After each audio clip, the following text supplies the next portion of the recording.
Joining me now is William Braniff. He is the Executive Director of the Polarization and Extremism Research and Innovation Lab and the former Director of the DHS Center for Prevention, Programs, and Partnerships. William, welcome. Obviously, everyone is wondering how serious the threat of retaliation is here on U.S. soil.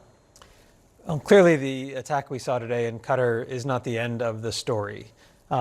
Iran will pivot to relying on more asymmetric threats like terrorism, like cyber attacks, as the DHS bulletin warned about. And so I think we should expect that they will look to tactics like they've leveraged in the past, things like political assassinations and proxies to strike at U.S. interests when the time comes.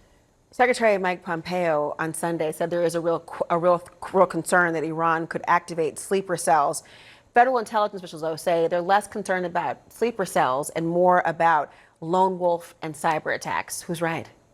The latter, it would be my opinion as well. Sleeper cells make for good Hollywood. In reality, most political violence is conducted by individuals who are in the United States, who are inspired to take action, who are aggrieved and decide to take action, but not necessarily state-planted cells. That's even scarier, though, at times, because then how does one prevent that if you don't have the intelligence vehicles and avenues to identify and prevent that if it's a lone wolf, for example? It's a perfect question. We need to invest in upstream prevention programs, the kinds of interdisciplinary prevention programs that you might see for suicide prevention or intimate partner violence prevention. We were actually running programs like this out of DHS while I was there.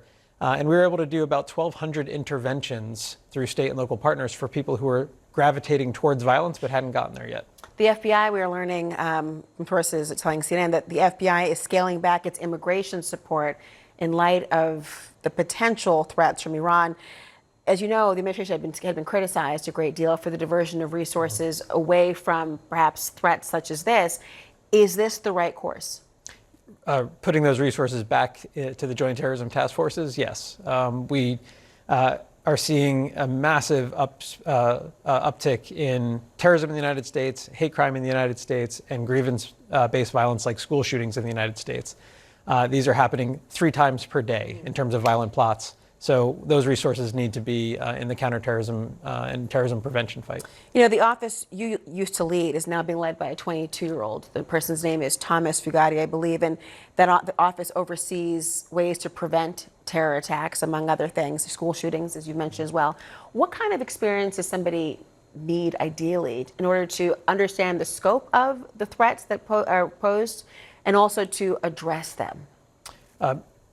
The young man needs to be surrounded by a really competent multidisciplinary team, and that team has already been dismantled. There's only about 5 people left at CP3, so it really doesn't matter who's directing it at that point in time. There's no team in place. There's no real capability in place. So what does that mean for us? The office is shuttered.